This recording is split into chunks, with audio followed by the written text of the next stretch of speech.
이 나이에 다시 출근 준비를 하게 될 줄은 정말 몰랐습니다. 정년은 아직 남았고 통장도 당장 바닥난 건 아닌데 왜 이렇게 숨이 막히는 걸까요? 월급은 반토막이 났고 퇴직은 생각보다 훨씬 빨랐고 앞으로 몇 년을 어떻게 버텨야 할지 아무도 답을 안 해줍니다. 이게 요즘 50대들이 가장 많이 하는 걱정입니다. 은퇴는 아직 먼 이야기라고 생각했는데 현실은 이미 시작돼 버렸습니다. 솔직히 말씀드리면요. 많은 분들이 그래도 50대면 아직 괜찮지 않나라고 말합니다. 그런데 그 말이 가장 무섭습니다. 아직 괜찮다는 말은 아직 아무 준비도 안 했다는 뜻으로 들리거든요. 회사에 다닐 땐 매달 월급이 들어오는 게 너무 당연해서 그게 끊기는 순간을 진지하게 상상해 본 적이 없었습니다. 정년까지는 그냥 쭉 갈 줄 알았고 퇴직금이랑 연금으로 어떻게든 되겠지 싶었습니다. 그런데 회사는 생각보다 빨리 등을 돌렸고 시장은 50대를 생각보다 차갑게 대합니다. 이 나이에 다시 일자리를 알아본다는 게 얼마나 자존심 상하고 두려운 일인지 겪어보신 분들은 압니다. 명함에 적힌 직함이 사라지는 순간 사람을 대하는 태도부터 달라집니다. 예전엔 회의실에서 중심에 앉아있던 사람이 이제는 면접실에서 뭐라도 할 수 있습니다. 라고 말해야 하는 상황이 됩니다. 그래서 많은 50대가 은퇴 준비가 아니라 은퇴 생존을 고민하게 됩니다. 첫 번째 사례를 말씀드려 보겠습니다. 수도권에서 영업 관리 일을 하던 50대 초반의 남자분 이야기입니다. 정년까지 5년은 남았다고 생각했는데 구조조정 대상이 되면서 명예퇴직을 권유받았습니다. 퇴직금을 받았지만 마음이 편하지는 않았습니다. 문제는 그 다음이었습니다. 재취업을 알아보니 이전 연봉의 절반도 제시받기 어렵더랍니다. 결국 선택한 건 물류센터 관리직이었습니다. 월급은 확실히 줄었지만 이분이 가장 안도했던 건 아직 현역이라는 느낌이었습니다. 통장 숫자보다 내가 아직 사회에 필요하다는 감각이 더 중요하다는 걸 그때 처음 알았다고 하시더군요. 두 번째 사례는 여성분입니다. 대기업 협력사에서 회계 일을 하다가 회사가 통째로 정리되면서 한순간에 일자리를 잃었습니다. 아이들은 아직 독립 전이었고 남편 수입만으로는 불안했습니다. 처음엔 집에서 쉬면서 은퇴를 받아들이려 했지만 몇 달 만에 우울감이 밀려왔다고 합니다. 결국 선택한 일은 동네 병원 원무과였습니다.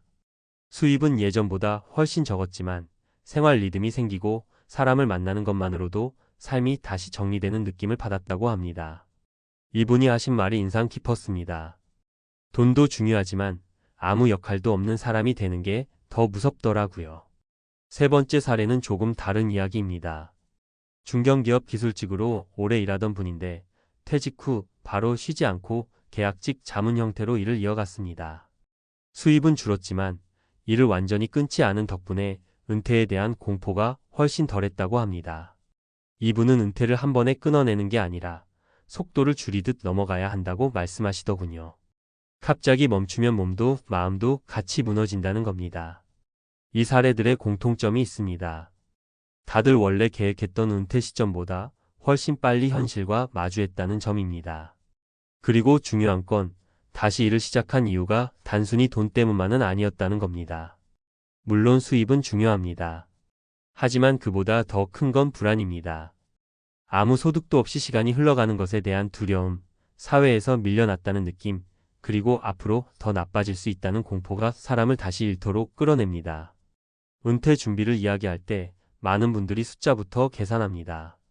얼마가 있어야 하나, 연금은 얼마나 나오나. 물론 필요합니다. 그런데 정작 놓치는 게 하나 있습니다. 은퇴 후에도 내가 어떤 역할을 할 수 있는 사람인가 하는 질문입니다. 이 질문에 답이 없는 상태에서 은퇴를 맞으면 통장에 돈이 있어도 마음은 금방 무너집니다. 요즘 50대들이 다시 일터에 서는 이유는 단순합니다. 완전히 준비된 은퇴가 거의 없기 때문입니다. 회사는 더 이상 평생을 책임지지 않고 사회는 50대를 자동으로 환영하지 않습니다. 그렇다고 손 놓고 있을 수도 없습니다. 그래서 많은 분들이 월급이 줄어든 걸 알면서도 정년 전 퇴직이라는 현실을 받아들이면서도 다른 일을 시작합니다. 이걸 실패라고 부를 필요는 없습니다. 오히려 늦게나마 현실을 직시한 선택이라고 봐야 합니다. 은퇴는 어느 날 갑자기 오는 이벤트가 아니라 몇 년에 걸쳐 천천히 적응해야 하는 과정입니다. 그 과정에서 다시 일해보는 경험은 생각보다 큰 자산이 됩니다. 수입도 남고 자신감도 남고 무엇보다 아직 끝나지 않았다는 감각을 지킬 수 있습니다. 혹시 지금 비슷한 상황에 계시다면요. 너무 자신을 몰아붙이지 않으셔도 됩니다. 월급이 줄어든다고 인생이 반토막 나는 건 아닙니다. 다만 아무 준비 없이 멈춰버리는 게 진짜 위험합니다. 은퇴 준비란 결국 돈만이 아니라 은퇴 후에도 살아갈 방식 전체를 준비하는 일이라는 걸 이 시기에 조금이라도 느끼셨다면 아직 늦지 않았습니다. 정년까지 갈 줄 알았는데 아니었던 인생, 많은 50대가 이미 그 길 위에 있습니다. 중요한 건 그 다음 한 걸음을 어떻게 내딛느냐입니다. 멈출지 속도를 줄일지 아니면 다른 길로 갈지. 그 선택을 지금부터라도 차분히 준비하셔야 합니다. 그게 진짜 은퇴 준비의 시작이니까요. 여기서 한 가지 더 짚고 가고 싶습니다. 왜 유독 50대에 이 공포가 몰려오느냐는 겁니다. 이건 개인이 유난히 불안해서가 아니라 구조적인 문제에 가깝습니다. 실제로 경제학과 노년학 연구를 보면 50대 초중반은 소득과 심리 안정이 동시에 꺾이기 시작하는 구간으로 설명됩니다. 일은 줄어드는데 책임은 가장 많을 때입니다. 부모 부양, 자녀 독립, 내 집 유지비, 건강 비용까지 한꺼번에 몰려옵니다. 이 시기에 퇴직이 앞당겨지면 충격은 배로 커질 수밖에 없습니다. 미국의 경제학자 로버트 머튼이 강조한 개념 중에 소득의 연속성이라는 말이 있습니다. 은퇴를 한 번에 끊어내는 사람일수록 삶의 만족도가 급격히 떨어지고 단계적으로 소득과 역할을 줄여나간 사람일수록 은퇴 적응이 훨씬 안정적이라는 겁니다. 이건 단순한 이론이 아니라 실제 은퇴자 수천 명을 추적한 연구에서 반복해서 확인된 결과입니다. 다시 말해 월급이 줄어들더라도 완전히 끊기지 않는 상태를 유지하는 게 심리적으로 훨씬 안전하다는 뜻입니다. 비슷한 이야기를 다이비드 지로에서도 합니다. 이 책에서 인상 깊은 대목이 하나 있습니다. 돈은 모으는 것보다 어떻게 쓰고 언제 멈출지를 설계하지 않으면 오히려 삶의 질을 갉아먹는다는 내용입니다. 많은 사람들이 은퇴 후에도 불안한 이유는 돈이 없어서가 아니라 돈을 어떤 흐름으로 가져갈지 그림이 없기 때문이라고 말합니다. 그래서 50대에 다시 일을 시작하는 사람들은 본능적으로 그 공백을 메우려는 겁니다. 통장 잔고보다 내일도 반복되는 하루가 있다는 사실이 사람을 버티게 합니다. 국내 연구에서도 비슷한 결과가 나옵니다. 한국보건사회연구원의 고령화 관련 논문들을 보면 은퇴 후 소득이 완전히 단절된 집단보다 소액이라도 지속적인 근로소득이나 사회적 역할이 있는 집단이 우울감, 무기력, 건강 악화 비율이 훨씬 낮게 나타납니다. 여기서 중요한 포인트는 금액이 아닙니다. 절반 월급이어도 심지어 그보다 적어도 상관없습니다. 나는 여전히 움직이고 있다는 감각이 핵심입니다. 이걸 다르게 말하면 은퇴 준비의 실패는 돈의 부족이 아니라 전환 설계의 부재라고 볼 수 있습니다. 우리는 정년이라는 숫자만 준비하지 그 이후의 속도 조절은 거의 배우지 않았습니다.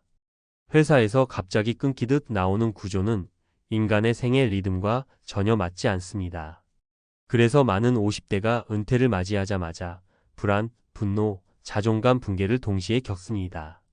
이건 개인의 약함이 아니라 시스템의 문제에 가깝습니다. 그래서 저는 50대에 다시 일터에 서는 선택을 실패라고 부르지 않습니다. 오히려 가장 현실적인 적응 전략이라고 봅니다. 완전 은퇴와 완전 현역 사이에는 수많은 중간 단계가 있습니다. 계약직, 파트타임, 자문, 소규모 자영업, 지역 기반 일자리 같은 것들입니다. 이 단계들을 거치지 않고 바로 멈춰버리면 돈보다 먼저 무너지는 게 마음입니다. 책 더 사이칼러지 오브 리타이어먼트에서도 같은 결론을 내립니다.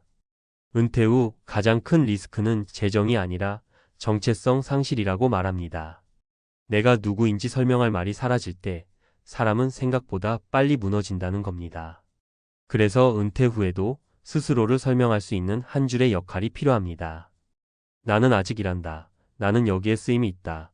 이 문장이 유지되는 한 삶은 쉽게 무너지지 않습니다. 결국 월급이 반토막 나도 퇴직이 예상보다 빨라도 다시 일터에 선 50대들은 본능적으로 이 사실을 알고 있었던 겁니다. 돈을 벌기 위해서라기보다 무너지지 않기 위해서입니다. 은퇴 준비란 통장에 숫자를 쌓는 일이기도 하지만 그 숫자가 줄어들어도 나를 지탱할 구조를 만드는 일입니다. 이걸 이해하는 순간 다시 일하는 선택은 패배가 아니라 생존 전략으로 보이기 시작합니다.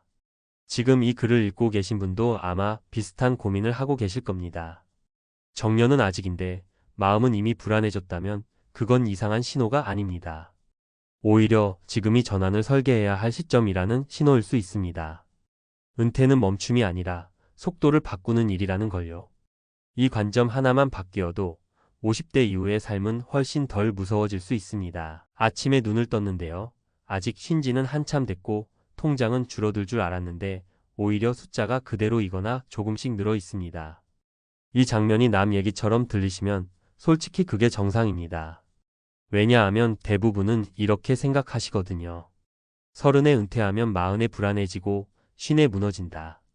아무리 FIR이니 조기 은퇴니 해도 결국 다시 일하게 될 거다. 그런데요. 실제로는 30에 은퇴하고 20해가 지나도 여전히 돈 걱정 없이 사는 사람들이 분명히 있습니다. 문제는 이 사람들이 특별히 운이 좋았거나 비트코인 대박을 맞았거나 부모님이 건물주였기 때문이 아니라는 겁니다. 오히려 이걸 모르면 은퇴 준비를 아무리 해도 중간에 무너질 확률이 훨씬 높아집니다. 은퇴를 앞두신 분들이나 이미 은퇴하신 분들 대부분이 가장 무서워하는 순간이 언제인지 아십니까?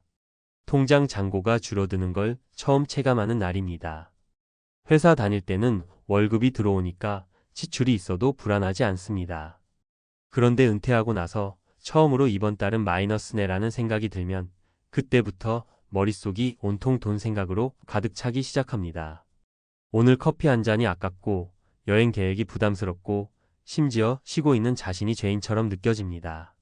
그래서 많은 분들이 은퇴 후 몇 년 지나지 않아 다시 일을 찾습니다. 돈 때문이 아니라 불안 때문에요.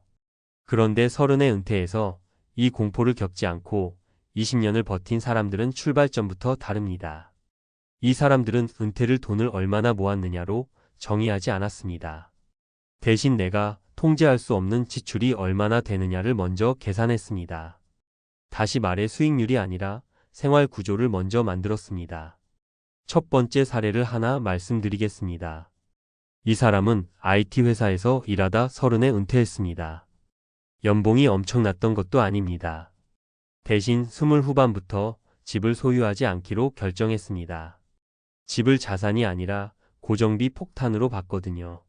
임대료가 낮은 지역으로 옮겼고 자동차도 소유하지 않았습니다. 대신 평생 고정비가 얼마나 드는지 계산했고 그 금액의 2배가 나오는 포트폴리오를 만든 뒤 회사를 나왔습니다. 중요한 건 이 사람이 투자 천재가 아니라는 점입니다. 수익률은 시장 평균보다 조금 낮았습니다. 대신 지출 변동성이 거의 없었습니다. 경기 침체가 와도 금리가 올라가도 이 사람의 생활은 거의 흔들리지 않았습니다. 은퇴 10년 차에 시장이 크게 흔들렸을 때 주변에서는 다시 일자리를 찾느라 난리였지만 이 사람은 생활비가 이미 통제되고 있었기 때문에 불안해질 이유가 없었습니다. 두 번째 사례는 조금 다릅니다. 이 사람은 30에 은퇴했지만 완전 무소득을 목표로 하지 않았습니다. 많은 분들이 FIR을 오해하시는 지점이 여기입니다. 일을 완전히 안 하는 게 목표가 아닙니다. 이 사람은 은퇴 후에도 일주일에 이틀, 하루 서너 시간 정도만 일했습니다. 그것도 돈이 급해서가 아니라 자신의 기술을 완전히 놓지 않기 위해서였습니다. 이 소득은 생활비를 충당하기엔 충분하지 않았지만 현금 흐름의 완충장치 역할을 했습니다. 시장이 좋을 땐 투자금이 늘고 시장이 나쁠 땐 이 소득이 심리적 안전망이 되어줬습니다. 덕분에 투자 자산을 공포에 팔아야 할 상황이 오지 않았습니다. 이 차이가 20년 뒤를 완전히 갈랐습니다. 돈보다 중요한 건 마음이었고 이 사람은 그걸 미리 알고 있었습니다. 세 번째 사례는 은퇴 후 삶의 태도에서 차이가 납니다. 이 사람은 은퇴 후 소비가 줄어들 거라 기대하지 않았습니다. 대신 소비의 성격이 바뀔 거라고 봤습니다. 외식과 쇼핑은 줄어들었지만 건강과 관계, 배움에는 돈을 아끼지 않았습니다. 헬스비, 운동, 소규모 모임, 공부 모임에 꾸준히 투자했습니다. 결과적으로 의료비가 크게 줄었고 외로움에서 오는 충동 소비도 거의 없었습니다. 은퇴 후 많은 분들이 예상치 못한 지출로 무너집니다. 병원비, 우울감에서 오는 소비, 관계를 유지하려다 생기는 과도한 지출 때문입니다. 이 사람은 그 위험을 미리 알고 있었고, 그래서 돈보다 삶의 구조를 먼저 설계했습니다. 이 세 사람의 공통점이 뭔지 느껴지십니까? 자산 규모가 아닙니다. 나이도 아닙니다. 바로 통제력입니다. 이 사람들은 수입이 줄어들어도 삶이 흔들리지 않는 구조를 먼저 만들었습니다. 은퇴 자금 계산기를 두드리기 전에 은퇴 후 하루가 어떻게 흘러갈지를 먼저 그렸습니다. 돈이 아니라 시간을 설계한 겁니다. 은퇴를 준비하시는 분들께 꼭 드리고 싶은 말이 있습니다. 은퇴는 숫자로 완성되지 않습니다. 생활비, 수익률, 자산 총액도 물론 중요합니다. 하지만 진짜 위험은 은퇴 후에 시작되는 불안입니다. 이 불안을 이기지 못하면 통장에 얼마가 있어도 결국 다시 일하게 됩니다. 반대로 이 불안을 관리할 수 있으면 생각보다 훨씬 적은 돈으로도 오래 버틸 수 있습니다. 30에 은퇴해서 20년을 버틴 사람들은 미래를 낙관해서가 아니라 최악의 상황을 먼저 계산했기 때문에 살아남았습니다. 그리고 그 준비는 지금 은퇴를 앞둔 분들, 이미 은퇴하신 분들 모두에게 여전히 유효합니다. 은퇴 후 가장 무서운 건 돈이 줄어드는 게 아니라 돈 때문에 삶이 작아지는 순간입니다. 그 순간을 피하는 것이야말로 이 사람들이 공통으로 지켜온 진짜 비결이었습니다. 앞에서 이야기한 사람들의 선택을 조금 더 깊이 들여다보면요. 이건 감으로 한 결정이 아니라 이미 연구와 책에서 계속 반복해서 경고해 온 내용과 정확히 맞닿아 있습니다. 우리가 FIR이나 조기 은퇴 이야기를 할 때 자꾸 얼마를 모았느냐에 집착하는데 사실 학자들과 저자들은 오래전부터 전혀 다른 이야기를 해왔습니다. 먼저 많이들 언급하는 연구가 하나 있습니다. 이른바 안전인출률로 알려진 연구인데 여기서 핵심은 수익률이 아닙니다. 인출 시점의 심리와 지출 안정성입니다. 같은 자산 규모라도 은퇴 초기에 큰 변동성을 견디지 못하고 공포에 매도하면 장기 생존 확률이 급격히 떨어진다는 겁니다. 앞서 이야기한 두 번째 사례, 은퇴 후에도 소액 소득을 유지한 사람이 왜 20년을 버텼는지 이 연구를 보면 이해가 됩니다. 그 소득은 돈의 문제가 아니라 공포를 막아주는 장치였던 겁니다. 이 지점에서 꼭 같이 읽어볼 만한 책이 하나 있습니다. 더 사이칼러지 오브 머니입니다. 이 책에서 저자는 계속 이렇게 말합니다. 성공한 사람과 오래 살아남은 사람의 차이는 계산 능력이 아니라 감정 통제력이라고요. FIR에 실패하는 사람들 상당수는 계산이 틀려서가 아니라 불안을 견디지 못해서 계획을 깨버립니다. 30에 은퇴해 20년을 버틴 사람들은 시장을 이겨서가 아니라 자기 마음을 먼저 이겼다는 점에서 이 책의 메시지와 정확히 겹칩니다. 또 하나 흥미로운 책이 있습니다. 다이 위드 지로인데요. 이 책은 무작정 쓰라는 이야기가 아닙니다. 돈의 역할은 통장 숫자를 늘리는 게 아니라 삶의 경험을 안정적으로 지탱하는 데 있다는 겁니다. 앞서 세 번째 사례에서 소비의 방향을 바꾼 사람이 왜 의료비와 충동 소비에서 자유로워졌는지 이 책을 보면 이유가 보입니다. 이 사람은 돈을 지켜야 할 대상이 아니라 구조를 유지하는 도구로 썼던 겁니다. 논문 쪽에서도 비슷한 결론이 나옵니다. 은퇴 후 삶의 만족도를 추적한 연구들을 보면 자산 규모보다 훨씬 큰 영향을 미치는 요인이 따로 있습니다. 바로 일상의 예측 가능성과 사회적 연결입니다. 은퇴 후 지출이 갑자기 늘어나는 가장 큰 원인이 병이나 투자 실패가 아니라 고립감과 불안이라는 연구 결과도 많습니다. 그래서 앞선 사례들에서 공통적으로 보였던 게 뭔지 기억나시죠? 집, 차, 소비를 줄였지만 관계와 활동은 줄이지 않았다는 점입니다. 이건 절약이 아니라 전략입니다. 여기서 중요한 통찰 하나를 꼭 짚고 가야 합니다. FIR을 유지한 사람들은 최적의 수익률을 찾지 않았습니다. 대신 최악의 상황에서도 무너지지 않는 상태를 만들었습니다. 이건 경제학적으로도 설명이 됩니다. 기대값이 조금 낮더라도 분산과 안정성이 높은 선택이 장기 생존 확률을 높인다는 건 이미 여러 연구에서 반복 확인된 사실입니다. 그래서 30의 은퇴에 20년을 버틴 사람들의 공통점은 결국 이 한 문장으로 정리됩니다. 돈을 얼마나 벌었느냐가 아니라 돈이 없어질 것 같은 순간을 어떻게 관리했느냐입니다. 이 사람들은 미래를 낙관하지 않았고 대신 불안을 구조로 눌러버렸습니다. 작은 소득, 낮은 고정비, 관계와 건강에 대한 지속적인 투자. 이 세 가지는 논문에서도, 책에서도, 그리고 실제 사례에서도 계속 같은 결론으로 이어집니다. 은퇴를 준비하시거나 이미 은퇴하신 분들께 이 이야기를 꼭 드리고 싶습니다. FIRE는 젊은 사람들만의 위험한 실험이 아닙니다. 다만 숫자로만 접근하면 실패 확률이 높아질 뿐입니다. 30에 은퇴한 사람들이 20년을 버틴 이유는 특별해서가 아니라 인간이 어디서 무너지는지를 너무 잘 알고 있었기 때문입니다. 그리고 그 통찰은 나이와 상관없이 지금 이 순간에도 충분히 적용할 수 있는 이야기입니다. 아침에 눈 뜨자마자 제일 먼저 하는 게 뭔지 아십니까? 뉴스도 아니고 문자도 아니고 요즘 은퇴 준비하시는 분들 대부분이 그렇듯이 주식 앱부터 켭니다. S&P 500 숫자 한번 보고 한숨부터 나옵니다. 이걸 지금 사? 너무 비싼 거 아니야? 이 생각이 머릿속에서 맴도는 순간 손은 이미 뒤로 빠져 있습니다. 그리고 그렇게 또 하루가 지나갑니다. 사실 이 순간이 제일 무섭습니다. 시장이 무서운 게 아니라 아무것도 안 하고 흘려보내는 시간이 더 무섭거든요. 은퇴를 앞두거나 이미 은퇴하신 분들 이야기 들어보면 다 비슷합니다. 젊을 땐 회사 월급이 있으니까 투자가 조금 틀어져도 버틸 수 있었습니다.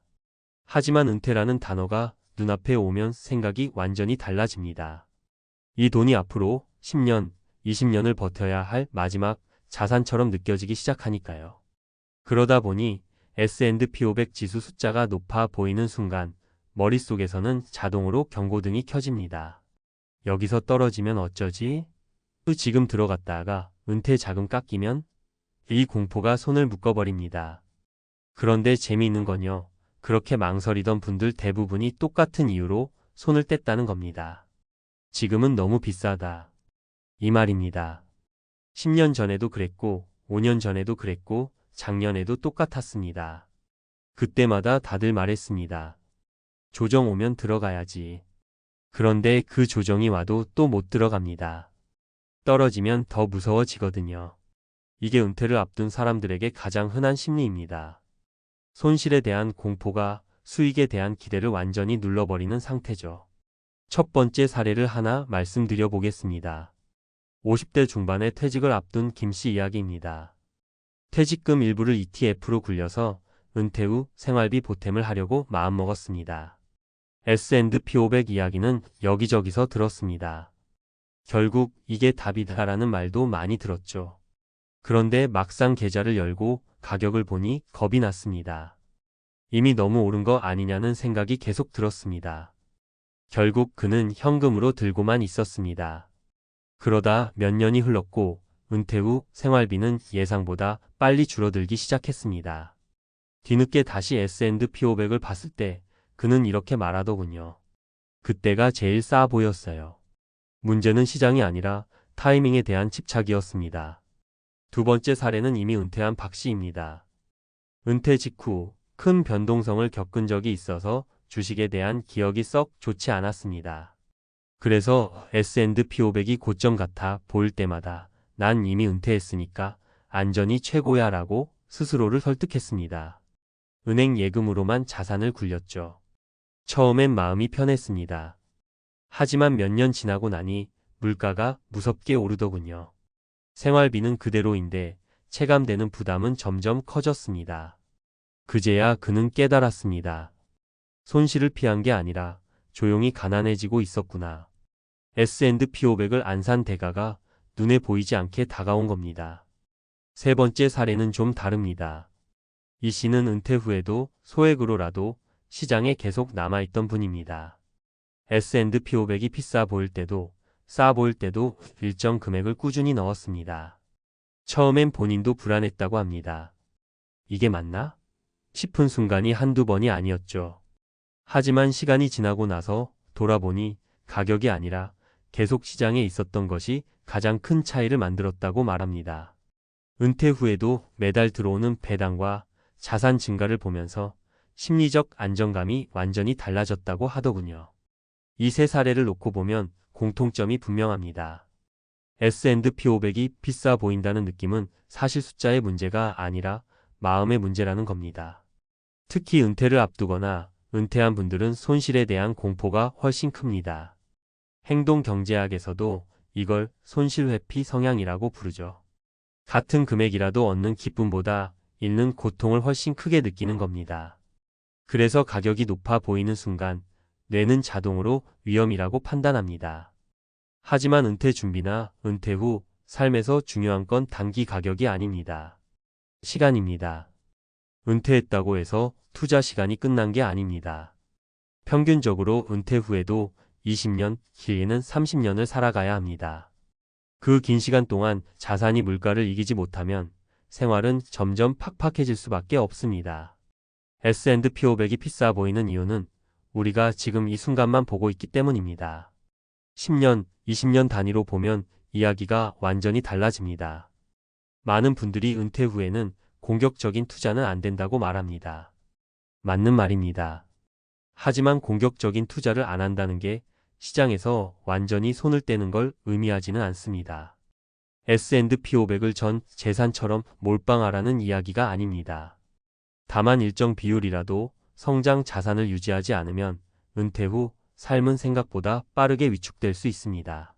실제로 은퇴 후 가장 후회하는 선택 중 하나가 너무 안전하게만 갔다는 이야기입니다. 가격이 무서워서 손을 뗀다는 말 정말 많이 들었습니다. 그런데 솔직히 말씀드리면요.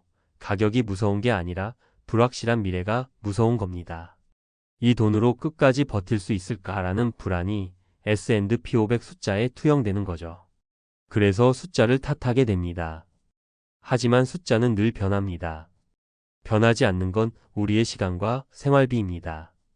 은퇴 준비나 은퇴 후 삶에서 투자는 용기의 문제가 아니라 구조의 문제입니다. 한 번에 들어가느냐 마느냐가 아니라 어떻게 나눠서 얼마나 오래 가져갈 것인가의 문제입니다. S&P 500이 비싸 보일수록 한 번에 다 들어가려는 생각을 내려놓는 게 오히려 답일 수 있습니다. 조금씩 꾸준히 시장 안에 머무르는 선택 말입니다. 지금도 S&P 500 가격 보고 손 떼고 계신 분들 많으실 겁니다. 그 마음 충분히 이해합니다. 저라도 은퇴 앞두고 똑같이 고민했을 겁니다. 다만 한 가지는 꼭 말씀드리고 싶습니다. 가격 때문에 아무것도 하지 않는 선택도 분명한 선택이라는 겁니다. 그리고 그 선택의 결과는 몇 년 뒤 아주 조용히 나타납니다. 통장이 갑자기 무너지는 게 아니라 서서히 숨이 막히듯 다가옵니다. 은퇴는 끝이 아니라 긴 생활의 시작입니다. 그 긴 시간 동안 내 편이 되어줄 자산이 무엇인지 지금 다시 한번 차분히 생각해 보셔야 할 때입니다. S&P 500이 비싸 보이는 오늘이 나중에 돌아보면 가장 덜 무서운 날이었을지도 모릅니다. 이 말이 괜히 나오는 게 아닙니다. 지금 망설이는 분들 대부분이 몇 년 뒤 똑같은 말을 하거든요. 그때가 제일 나았네요. 앞에서 이야기한 망설임, 이게 단순히 성격 문제나 개인 판단 미스가 아니라는 점을 조금 더 깊이 보셔야 합니다. 이건 이미 수십 년 전부터 연구로 반복 확인된 인간의 본능에 가깝습니다. 행동경제학의 고전으로 불리는 생각에 관한 생각에서도 같은 이야기를 합니다. 사람은 이익보다 손실에 훨씬 민감하게 반응하도록 설계돼 있다는 겁니다. 숫자로 보면 대략 손실의 고통이 이익의 기쁨보다 2배 이상 크게 느껴진다고 하죠. 은퇴를 앞둔 분들에겐 이 성향이 훨씬 더 강하게 작동합니다. 더 이상 만회할 시간이 없다고 느끼니까요. 그래서 S&P 500이 비싸 보일 때 생기는 감정은 합리적 판단이 아니라 뇌가 보내는 생존 신호에 가깝습니다. 여기서 다치면 끝이다라는 경고음이 울리는 거죠. 문제는 이 경고음이 장기 투자에서는 거의 항상 과잉 반응이라는 데 있습니다. 실제로 금융학 연구들을 보면 개인 투자자의 장기 수익률을 깎아먹는 가장 큰 원인은 잘못된 종목 선택이 아니라 시장 진입과 이탈 타이밍입니다. 비싸 보일 때 나가고 떨어질 때도 못 들어오는 행동 패턴 말입니다. 은퇴 자금과 관련해서 가장 많이 인용되는 연구 중 하나가 흔히 말하는 트리니티 스터디입니다. 이 연구가 우리에게 주는 핵심 메시지는 단순합니다. 은퇴 후에도 자산이 일정 비율로 성장하지 않으면 인출 구조 자체가 무너진다는 겁니다. 다시 말해, 너무 안전한 자산만 들고 있으면 실패 확률이 오히려 높아진다는 이야기입니다. 많은 분들이 이 부분에서 오해를 하십니다. 난 은퇴했으니까 이제 지켜야지라고 생각하지만 연구 결과는 오히려 그래서 일부는 반드시 성장해야 한다고 말합니다. 여기서 중요한 건 S&P 500이라는 이름이 아닙니다. 미국이냐 한국이냐 ETF냐 펀드냐의 문제가 아닙니다. 핵심은 성장 자산을 포기하는 순간 은퇴 설계가 통계적으로 불리해진다는 사실입니다. 여러 금융학 논문에서 공통적으로 나오는 결론이 있습니다. 은퇴 후에도 주식 비중이 일정 수준 유지된 포트폴리오가 극단적으로 보수적인 포트폴리오보다 장기 생존 확률이 높다는 점입니다. 이건 감이 아니라 데이터 이야기입니다. 또 하나 흥미로운 연구들이 있습니다. 은퇴자들의 후회를 추적한 심리 연구를 보면 가장 후회가 오래 남는 선택은 과감하게 시도했다가 실패한 것이 아니라 아예 시도하지 않은 것이었습니다. 투자에서도 마찬가지입니다. 시장에 들어갔다가 손실을 본 기억보다 끝내 못 들어간 채 시간을 흘려보낸 기억이 더 오래 남습니다. 앞서 사례로 나온 분들이 몇 년 뒤 공통적으로 하는 말이 바로 그겁니다. 그때는 무서워서 못 샀는데 지금 보니 그게 제일 싸 보인다. 책에서도 같은 이야기를 반복합니다. 장기 투자 관련 고전들을 보면 하나같이 강조하는 문장이 있습니다. 위험은 가격 변동성이 아니라 계획에서 벗어나는 것이다. 은퇴 준비에서는 특히 이 문장이 뼈아프게 다가옵니다. 가격이 높아 보일 때마다 계획을 멈추면 그 순간부터 투자는 전략이 아니라 감정 싸움이 됩니다. 그래서 은퇴 전후 투자에서 가장 중요한 질문은 이겁니다. 지금 비싼가? 가 아니라 이 자산을 몇 년 가져갈 생각인가? 입니다. 기간을 길게 잡을수록 가격에 대한 공포는 상대적으로 작아집니다. 반대로 기간을 짧게 생각할수록 모든 숫자가 위협처럼 보입니다. 은퇴했다고 해서 시간이 짧아진 게 아닙니다. 오히려 투자 관점에서는 아직 긴 시간대가 남아있는 경우가 대부분입니다. 결국 S&P 500 가격이 무서워 보이는 이유는 시장 때문이 아니라 은퇴라는 단어가 주는 심리적 압박 때문입니다. 이 압박을 이기는 방법은 용기가 아니라 구조입니다. 논문과 책들이 공통으로 말하는 것도 바로 그 지점입니다. 감정에 맡기지 말고 규칙과 비율로 움직이라는 것. 은퇴 후 삶을 지탱하는 건 한 번의 용감한 결단이 아니라 흔들려도 계속 작동하는 구조입니다. 지금도 가격 보고 손을 떼고 계신 분들 계실 겁니다. 그 선택이 왜 이렇게 자연스럽게 느껴지는지 이제는 조금 이해가 되셨을 겁니다. 다만 이해하는 것과 그대로 두는 건 다른 문제입니다. 연구와 데이터가 계속해서 말해주는 방향은 분명합니다. 은퇴 후에도 가장 위험한 선택은 아무것도 하지 않는 것입니다. 카드 명세서 알림이 뜨는 순간 가슴이 덜컥 내려앉습니다. 은퇴만 하면 숨 좀 돌릴 줄 알았는데 숫자는 오히려 더 빠르게 줄어들고 있거든요. 우린 검소하게 사는데 왜 이렇게 나가? 이 말 60대 부부들 사이에서 정말 많이 나옵니다. 은퇴 전엔 월급이라는 방패가 있었고 대충 넘어가도 다음 달이 있었죠. 그런데 은퇴 후엔 한 번의 지출이 바로 공포로 이어집니다. 이게 시작입니다. 은퇴 후 삶에서 가장 무서운 순간은 큰 투자 실패가 아니라 매달 반복되는 작은 예상 밖의 지출이라는 걸 깨닫는 순간이거든요. 많은 분들이 은퇴 준비를 하면서 이렇게 생각하십니다. 집도 있고 차도 있고 아이들 다 키웠고 연금도 나오니 생활비는 확 줄겠지.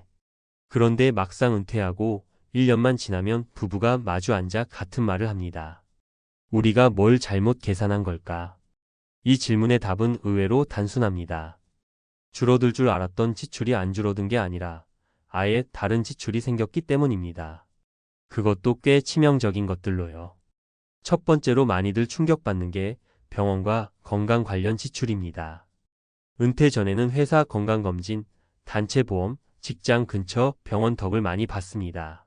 아프면 참고 일하다가 주말에 해결하면 됐죠. 그런데 은퇴 후에는 시간이 많아지면서 몸의 작은 신호들이 전부 눈에 들어옵니다.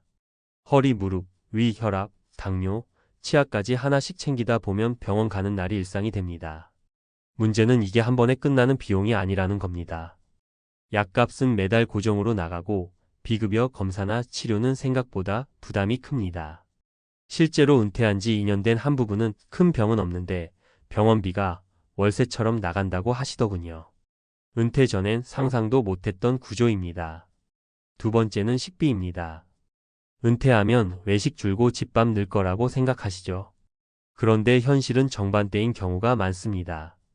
집에 있는 시간이 늘면서 하루 3끼를 전부 집에서 해결하거나 귀찮아서 외식을 하게 됩니다. 특히 부부 둘이만 남으면 요리하기 애매해져서 배달이나 간단한 외식이 잦아집니다. 예전엔 점심은 회사에서 해결했는데 이제는 매일 점심값이 통장에서 빠져나갑니다. 10,000원짜리 점심이 뭐 대수야라고 생각하다가 한 달 지나서 합계를 보면 말이 안 나옵니다. 은퇴 후 식비는 줄어드는 항목이 아니라 관리 안 하면 가장 빨리 불어나는 항목입니다. 세 번째는 인간관계와 여가비입니다. 은퇴하면 사람 만날 일이 줄어들 거라 생각하지만 초반엔 오히려 반대입니다. 그동안 못 만났던 친구, 동호회, 친척 모임이 한꺼번에 몰려옵니다. 거기에 여행, 취미, 문화생활까지 겹치면 지출이 눈덩이처럼 커집니다. 특히 은퇴 초반 12년은 보상 심리가 작동합니다. 이 정도는 누려도 되지라는 생각이 반복되죠. 문제는 이 시기가 가장 돈 관리가 느슨해지는 시기라는 겁니다. 실제로 한 부부는 은퇴 첫 해의 여행과 모임에 집중하다가 2년 차에 들어서서야 통장을 보고 현실을 깨달았다고 하시더군요. 여기서 중요한 건 이 세 가지 지출이 따로따로 오는 게 아니라 동시에 온다는 점입니다. 병원비는 고정비처럼 깔리고 식비는 매달 조금씩 세고 인간관계 비용은 한 번에 크게 터집니다. 이 조합이 은퇴 부부의 생활비를 예상보다 훨씬 끌어올립니다. 그래서 우린 사치 안 해요 라고 말하는 분들도 통장 잔고는 빠르게 줄어드는 겁니다. 은퇴 준비에서 가장 흔한 착각은 평균 생활비만 계산한다는 겁니다. 그런데 은퇴 후 삶은 평균으로 흘러가지 않습니다. 어느 달은 병원비가 몰리고 어느 달은 경조사와 모임이 겹칩니다. 중요한 건 최악의 달을 버틸 수 있느냐입니다. 은퇴한 60대 부부의 생활비는 평상시보다 이런 변수 많은 달을 기준으로 다시 계산해야 합니다. 결국 은퇴 후 생활비의 핵심은 줄이는 게 아니라 구조를 이해하는 데 있습니다. 무조건 아끼는 게 아니라 어디서 새는지를 아는 것 말입니다. 병원비는 미리 대비하고 식비는 기준선을 정하고 인간관계와 여가는 스스로 선을 그어야 합니다. 이걸 안 하면 은퇴는 휴식이 아니라 매달 반복되는 불안이 됩니다. 많은 60대 부부들이 이렇게 말씀하십니다. 은퇴하고 나서야 진짜 돈 공부를 시작했다고요. 사실 이 말 안에 모든 답이 들어 있습니다. 은퇴 후 삶은 돈이 없어 망가지는 게 아니라 예상과 다른 지출을 받아들이지 못해서 흔들립니다. 지금 은퇴를 준비하고 계시다면 혹은 막 은퇴하셨다면 한 번만이라도 이렇게 물어보셔야 합니다. 우리가 생각한 생활비, 정말 이 세 가지까지 포함한 금액이 맞는지요? 이 질문을 피하면 은퇴 후 가장 먼저 무너지는 건 통장이 아니라 마음일 수 있습니다. 앞 이야기에서 생활비가 왜 이렇게 다르게 느껴지는지 감으로는 이해가 되셨을 겁니다. 그런데 이게 단순히 요즘 물가가 올라서 그래요 수준의 문제가 아니라는 점이 중요합니다. 이건 이미 연구랑 책에서 반복해서 확인된 은퇴 이후 인간의 행동 변화 문제에 가깝습니다. 먼저 경제학자들이 공통으로 말하는 게 하나 있습니다. 사람은 은퇴와 동시에 소비가 줄어들 것 같지만 실제로는 소비의 형태만 바뀐다는 겁니다. 미국의 은퇴 연구를 보면 은퇴 직후 몇 년 동안 지출이 오히려 늘어나는 구간이 반복해서 나타납니다. 소득은 줄었는데 지출은 유지되거나 늘어나는 가장 위험한 구간이죠. 이걸 학자들은 은퇴 전후의 생활 전환 비용이라고 설명합니다. 직장이라는 틀이 사라지면서 삶을 스스로 채워야 하는데 그 빈자리를 돈으로 메우는 경향이 나타난다는 겁니다. 이 부분에서 많이 인용되는 책이 바로 생각에 관한 생각입니다. 이 책에서 말하는 핵심 개념이 하나 있는데요. 인간은 자신의 미래를 항상 낙관적으로 과소비 방향으로 예측한다는 겁니다. 은퇴를 앞둔 시점에는 집에 있으면 돈 안 쓰겠지, 아프지 않으면 병원비도 없겠지라고 생각합니다. 하지만 막상 은퇴하고 나면 일상이 완전히 달라지고 그 달라진 일상에 맞춰 소비가 다시 설계됩니다. 문제는 이 재설계가 대부분 무의식적으로 이루어진다는 겁니다. 그래서 통장 잔고를 보기 전까지는 본인도 잘 모릅니다. 또 하나 중요한 연구는 노년기의 불안과 소비의 관계입니다.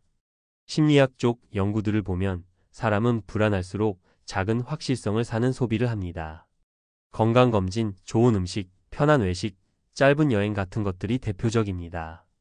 이건 사치라기보다 심리적 안전장치에 가깝습니다. 실제로 노년학 연구로 유명한 행복의 조건에서도 비슷한 이야기가 나옵니다. 나이가 들수록 사람은 미래의 부보다 지금의 안정감을 더 중요하게 여긴다는 거죠. 그래서 은퇴한 60대 부부의 생활비는 계산표대로 움직이지 않습니다. 마음이 먼저 움직이고 돈은 그 뒤를 따라갑니다.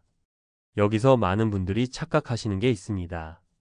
그럼 다들 그렇게 흔들리니 어쩔 수 없는 거 아니냐는 생각입니다.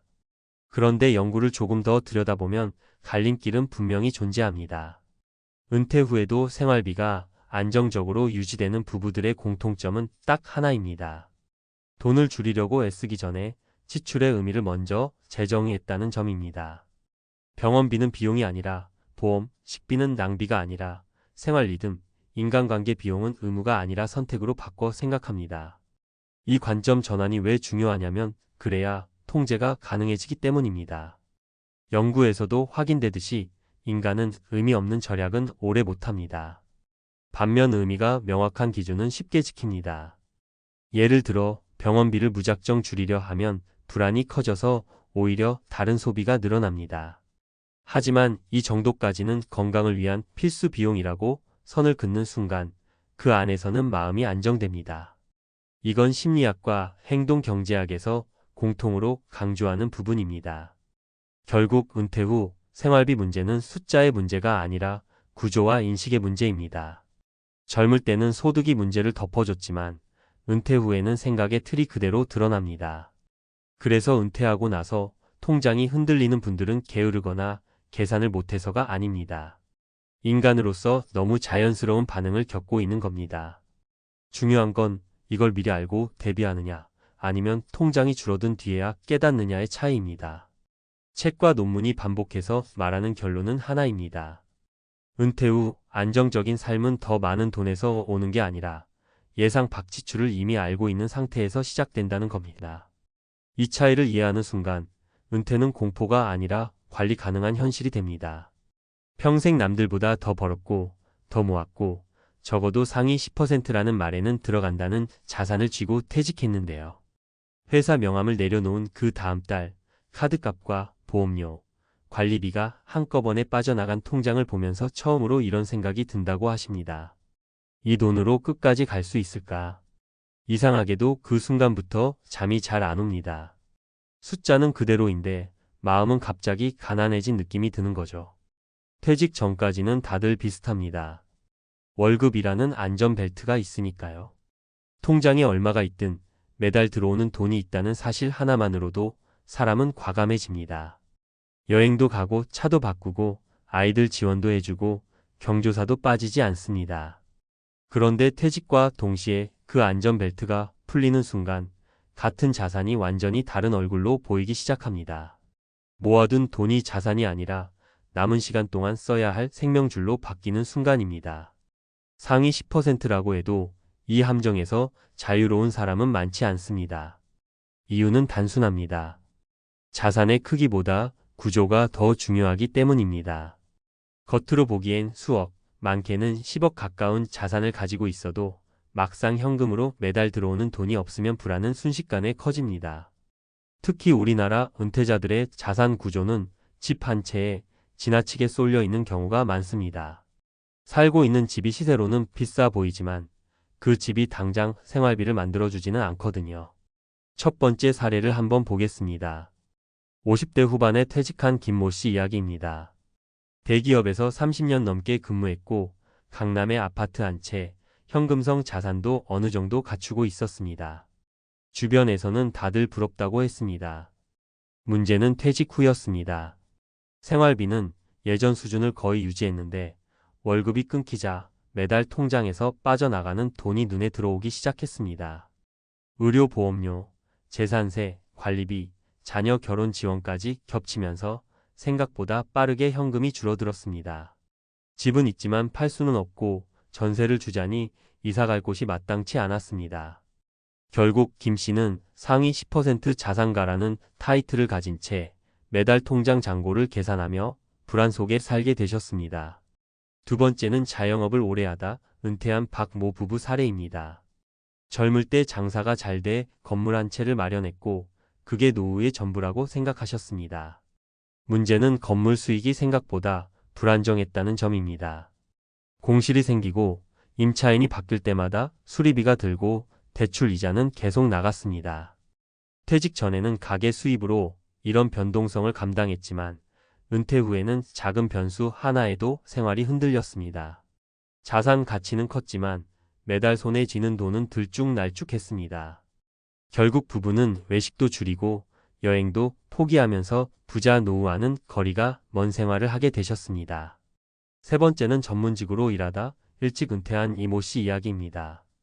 젊을 때부터 열심히 투자해 자산 규모는 분명 상위권이었습니다. 하지만 대부분이 주식과 펀드에 묶여 있었고 변동성이 큰 자산이었습니다. 은퇴 직후 시장이 흔들리자 자산 가치가 눈에 띄게 줄었습니다. 장기적으로는 회복될 수 있다는 걸 머리로는 알지만 당장 써야 할 생활비를 생각하면 마음이 편할 수가 없었습니다. 결국 이 씨는 필요 이상으로 지출을 줄이고 사람 만나는 것도 꺼리게 되셨습니다. 돈이 부족해서가 아니라 줄어들까 봐 무서워서였습니다. 이런 사례들을 보면 공통점이 하나 있습니다. 상위 10%라는 숫자가 노후의 안전을 보장해 주지는 않는다는 점입니다.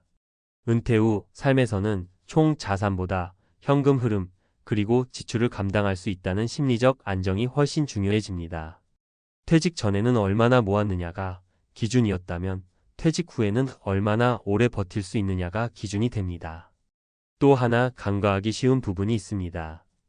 은퇴 후에는 지출이 줄어들 거라고 막연히 생각하지만 실제로는 다른 종류의 지출이 늘어납니다. 병원비, 건강관리 비용, 자녀와 손주를 위한 지출, 그리고 예상치 못한 가족 행사들이 계속 생깁니다. 이 모든 게 한꺼번에 닥치면 아무리 상위 10% 자산이라도 마음이 흔들릴 수밖에 없습니다.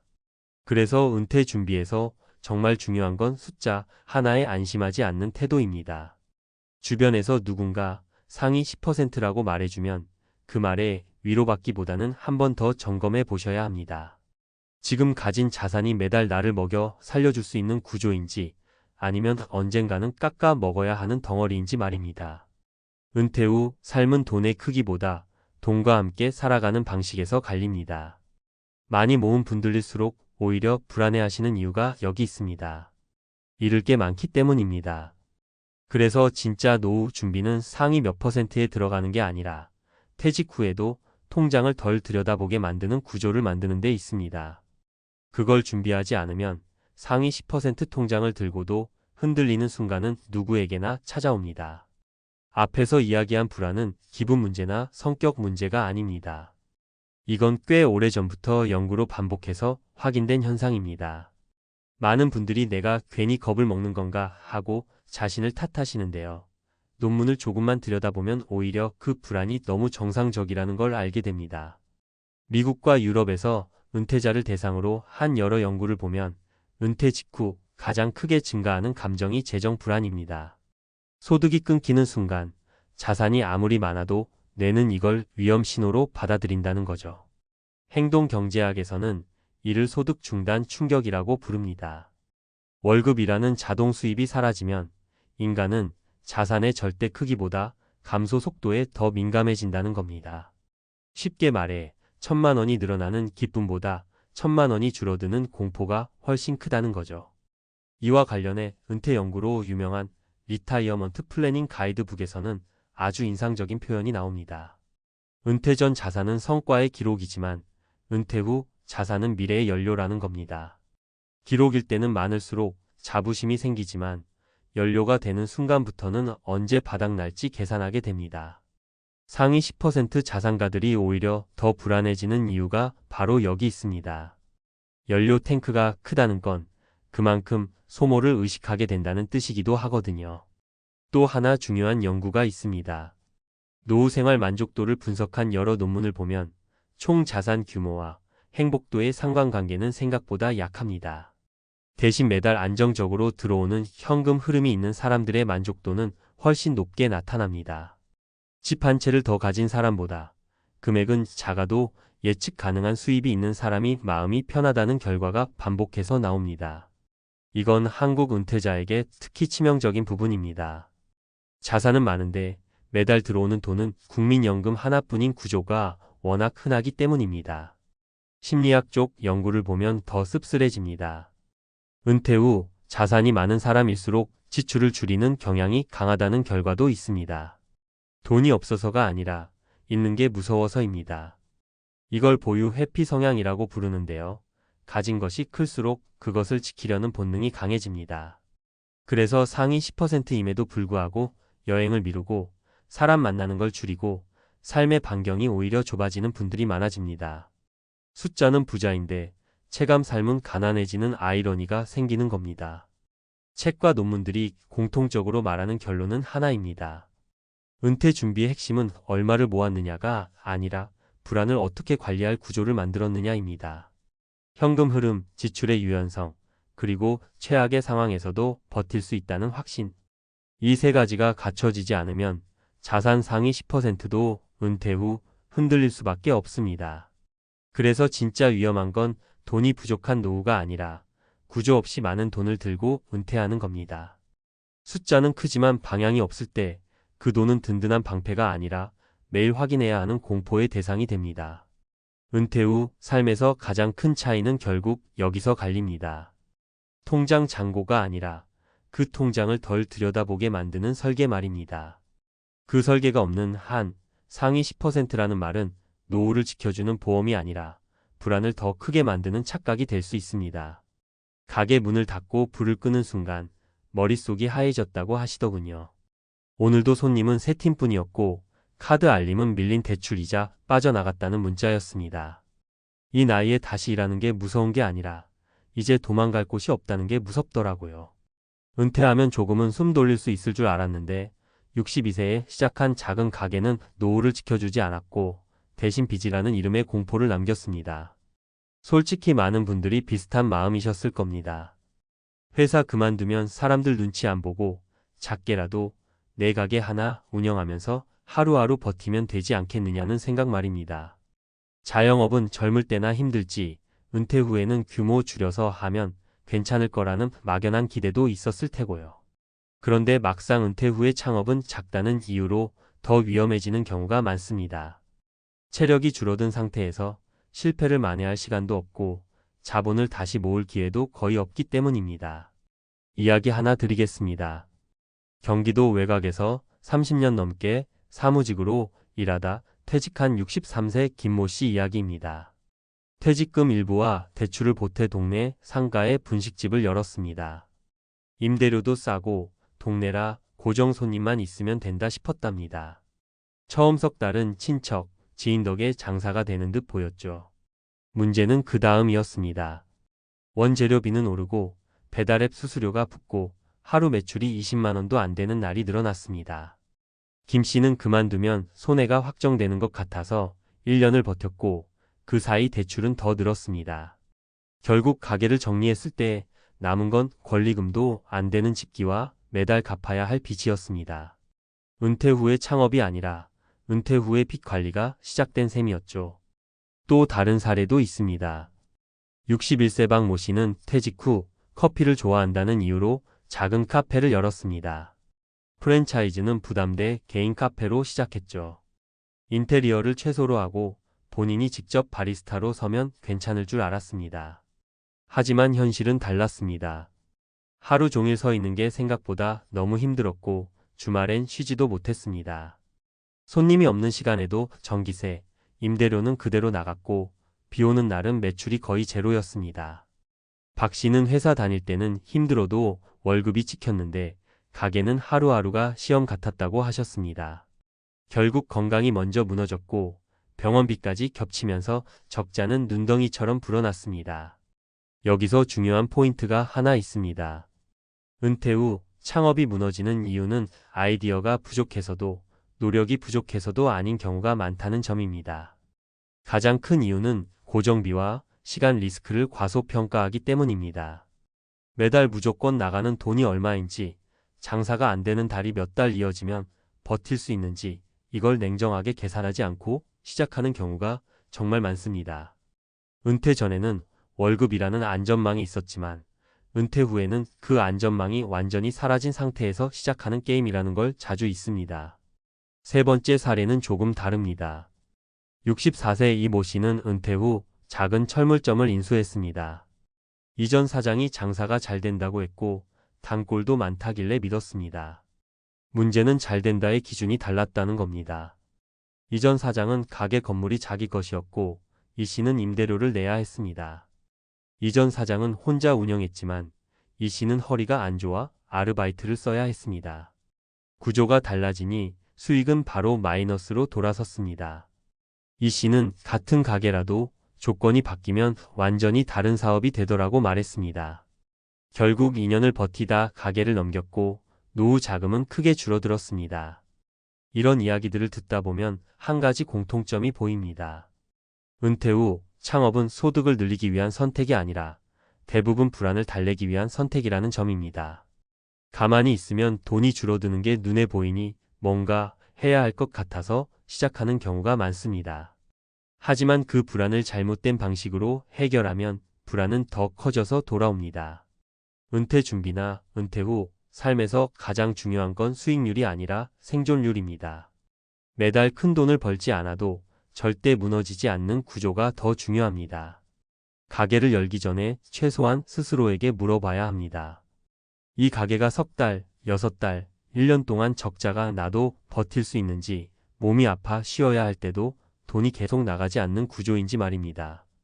이 질문에 명확한 답이 없다면 그건 사업이 아니라 도박에 가깝습니다. 많은 분들이 그래도 뭐라도 해야죠라고 말씀하십니다. 맞습니다. 아무것도 안 하자는 이야기는 아닙니다. 다만 은퇴 후의 일은 가게 임대료와 대출을 동반하는 일이 아니라 필요하면 멈출 수 있는 일이어야 합니다. 오늘 쉬어도 손실이 커지지 않는 구조, 몸 상태에 따라 조절 가능한 일이 훨씬 안전합니다. 은퇴 후 선택한 작은 가게는 때로는 인생의 마지막 도전처럼 보입니다. 하지만 그 가게가 무너지면 다시 일어설 시간은 거의 없습니다. 그래서 은퇴 후 창업은 할 수 있느냐 보다 망해도 괜찮으냐를 먼저 물어야 합니다. 그 질문 앞에서 망설여진다면 그 망설임이 바로 가장 중요한 경고 신호일지도 모릅니다. 앞선 이야기를 조금 더 멀리서 그러나 더 냉정하게 바라보겠습니다. 왜 은퇴 후 창업은 이렇게 자주 무너질까요? 이건 개인의 판단 미스만으로 설명하기엔 너무 반복적입니다. 학자들은 이미 오래전부터 이 현상을 경고해 왔습니다.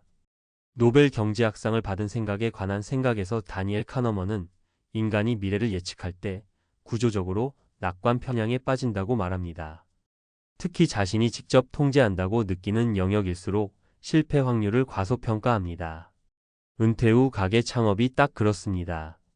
내 가게, 내가 직접 관리, 크게 욕심 안 냄 이런 말들이 마음을 편하게 만들죠. 하지만 통계적으로 보면 소규모 자영업은 규모가 작을수록 외부 충격에 더 취약합니다. 임대료, 경기 변동, 건강 문제 중 단 하나만 흔들려도 바로 적자로 전환됩니다. 은퇴와 관련된 연구에서도 비슷한 경고가 나옵니다. 미국의 은퇴 연구를 집대성한 더 리타이어먼트 메이즈에서는 은퇴 이후 가장 큰 리스크로 예측 불가능한 지출과 수입의 경직성을 꼽습니다. 쉽게 말해 돈 나갈 일은 갑자기 늘어나는데 돈 들어오는 길은 너무 고정돼 있다는 겁니다. 가게를 열면 이 문제가 더 심해집니다. 수입은 날씨와 손님 기분에 따라 흔들리는데 임대료와 이자는 한 번도 쉬지 않고 나갑니다. 이 구조 자체가 은퇴자에게는 너무 가혹합니다.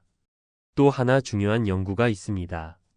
행동경제학자들이 말하는 회복 불가능성 문제입니다.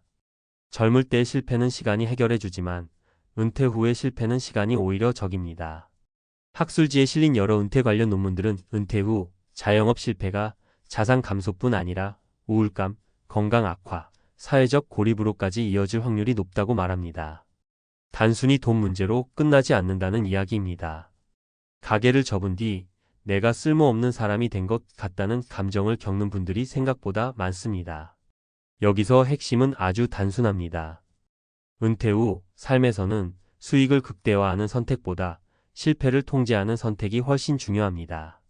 워런 버핏이 반복해서 말한 것처럼 투자에서 제일 중요한 원칙은 돈을 버는 게 아니라 잃지 않는 것입니다. 이 원칙은 은퇴 후 일과 창업에도 그대로 적용됩니다.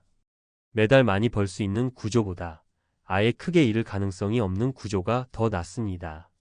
그래서 많은 전문가들은 은퇴 후의 일은 사업이 아니라 조절 가능한 활동이어야 한다고 말합니다.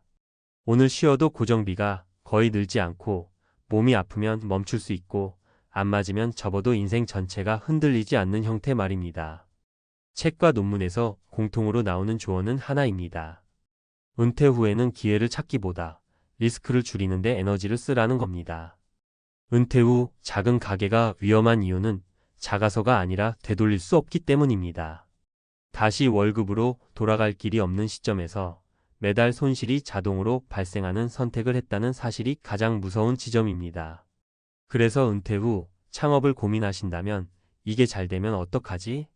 보다 이게 망하면 나는 어떻게 되지? 를 먼저 떠올리셔야 합니다. 그 질문에 답이 없다면 그건 아직 시작할 준비가 안 됐다는 뜻입니다. 은퇴 후 삶은 도전의 무대라기보다 지켜야 할 무대에 가깝습니다. 이미 쌓아온 시간과 자산, 그리고 남은 삶의 안정감 말입니다. 그걸 걸고 시작하는 작은 가게는 생각보다 훨씬 큰 선택일 수 있습니다. 카드값 알림이 울리는 순간 심장이 먼저 내려앉는다는 분들 많으실 겁니다. 은퇴하면 좀 편해질 줄 알았는데 월말만 되면 통장을 먼저 열어보게 되고 연금 날짜까지 며칠 남았는지부터 세게 되죠. 몸은 쉬는데 머리는 더 바빠지는 게 은퇴 후 현실입니다. 특히 시장이 흔들리거나 뉴스에서 노후 빈곤 같은 말이 나올 때면 지금 이 선택이 맞는 건지 밤에 잠이 안 옵니다. 그런데 이상하게도 같은 은퇴자들 중에 표정이 전혀 다른 분들이 있습니다. 매달 큰 돈이 아니어도 꾸준히 돈이 들어오고 시장이 빠져도 상대적으로 담담합니다. 무슨 비밀이 있나 들여다보면 대단한 사업을 하거나 한 방에 성공한 게 아니었습니다. 오히려 공통점은 너무 단순해서 처음엔 다들 그게 되겠어? 라고 넘겼던 방식이더라고요. 이분들은 은퇴 전부터 혹은 은퇴 직후부터 딱 3가지 ETF만 꾸준히 모았습니다. 화려한 테마도 아니고 유행 따라 갈아타지도 않았습니다. 매달 생활비를 쓰고 남은 돈으로 같은 날, 같은 방식으로 샀습니다. 중요한 건 수익률 자랑이 아니라 은퇴 후에도 심리가 무너지지 않는 구조를 먼저 만들었다는 점이었습니다. 많은 분들이 은퇴를 앞두고 가장 크게 착각하는 게 있습니다. 목돈만 있으면 괜찮다는 생각입니다. 실제로 상담해보면 자산 규모는 충분한데도 불안에 시달리는 분들이 정말 많습니다. 이유는 간단합니다. 통장에 찍히는 흐름이 없기 때문입니다. 자산이 줄어드는 구조에 들어가면 숫자는 생각보다 빠르게 사람을 무너뜨립니다. 반대로 매달 들어오는 돈이 있으면 금액이 크지 않아도 마음이 버팁니다. 첫 번째 사례를 하나 말씀드려 보겠습니다. 50대 후반에 퇴직한 분이었는데 퇴직금 일부와 기존 자산으로 매달 배당 중심 ETF를 꾸준히 모아 오셨습니다. 은퇴 초반엔 배당금이 생활비의 일부 정도였지만 몇 년이 지나자 공과금과 통신비는 배당으로 해결이 되더군요. 이분이 가장 크게 느낀 변화는 돈을 쓰면서도 죄책감이 사라졌다는 점이었습니다. 예전엔 커피 한 잔도 망설였는데 이제는 배당 들어오는 날이 하나의 월급 날처럼 느껴진다고 하셨습니다. 두 번째 사례는 좀 다른 유형입니다. 은퇴 직후 시장이 크게 흔들리는 시기를 겪은 분이었는데 주변에서 손절하라는 말이 쏟아졌다고 합니다. 그런데 이분은 이미 생활비의 일부를 커버하는 ETF 구조를 만들어둔 상태였습니다. 주가가 빠져도 배당은 비교적 안정적으로 들어왔고 그 덕분에 바닥에서 팔지 않았습니다. 오히려 그 시기에 같은 ETF를 더 모았습니다. 몇 년 뒤 시장이 회복됐을 때 이분은 그때 매달 들어오던 돈이 없었으면 버티지 못했을 것이라고 하셨습니다. 세 번째 사례는 은퇴 후 재취업과 병행한 경우입니다. 월급이 많지 않은 단기 일자리였지만 급여 전부를 생활비로 쓰지 않고 일정 금액은 그대로 ETF에 넣었습니다. 이를 그만두는 순간이 와도 이미 ETF에서 나오는 돈이 작은 월급처럼 자리 잡고 있었기 때문입니다. 이분은 은퇴를 한 번에 끊는 게 아니라 소득의 주체를 천천히 바꾸는 느낌이었다고 표현하셨습니다. 이 세 사례의 공통점은 딱 하나입니다. 수익률보다 지속성을 먼저 챙겼다는 겁니다. 시장을 맞추려 하지 않았고 복잡한 포트폴리오도 아니었습니다. 주식형 ETF로 성장의 한 축을 만들고 배당이나 현금 흐름 중심 ETF로 생활비의 일부를 담당하게 하고 변동성을 완충해줄 자산을 하나 더 두는 구조였습니다.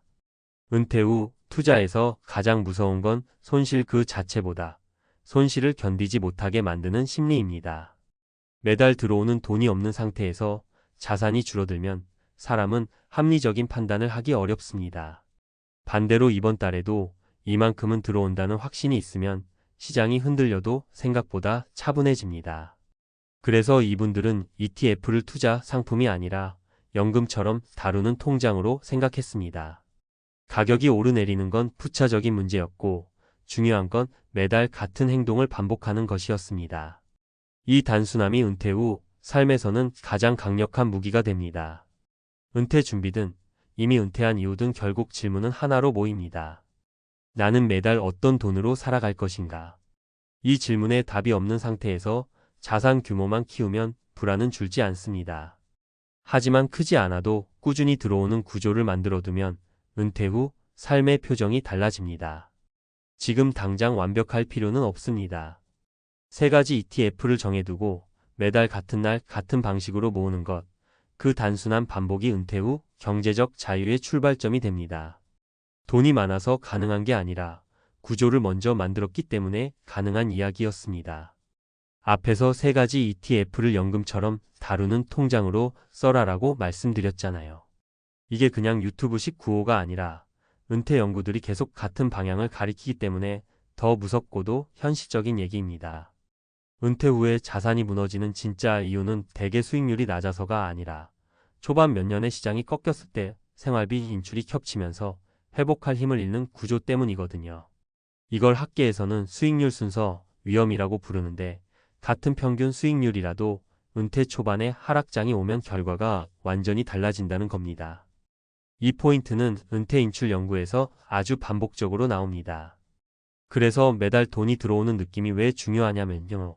이게 단순히 기분 문제가 아니라 생존 문제라서 그렇습니다.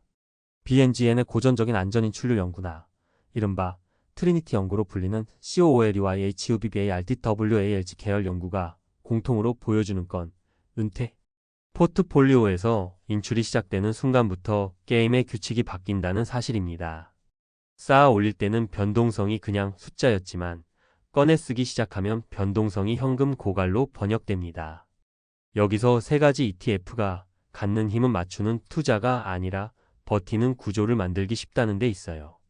보통은 성장 주식시장 전체 같은 광범위 주식 ETF, 현금 흐름 배당 인컴 성격의 ETF, 완충채권이나 단기채 같은 변동성, 낮은 ETF 이렇게 역할을 나누면 은퇴 초반의 시장이 흔들릴 때도 생활비를 전부 주식에서 강제로 빼지 않게 됩니다. 결국은 초반 인출 압력을 줄여서 수익률 순서, 위험을 완화하는 쪽으로 가는 거죠. 이런 논의는 실무 연구 쪽에서도 굉장히 많이 강조됩니다. 그리고 한 가지 더, 이건 논문이랑 책을 같이 보면 더 소름 돋는 포인트인데요. 사람은 총수익보다 현금으로 들어오는 돈에 훨씬 더 강하게 반응합니다. 배당을 좋아하는 심리, 월급처럼 들어오는 돈을 선호하는 심리를 행동재무학에서는 꽤 오래전부터 다뤄왔고 SHFRIN과 STATMAN의 고전 논문은 투자자들이 현금 배당을 왜 그렇게 선호하는지 심리 메커니즘으로 설명합니다. 여기에 카너먼트 버스키의 전망이론 계열 이야기, 그리고 데니얼 카너먼의 책에서 말하는 손실회피 성향까지 합치면 결론이 딱 나옵니다.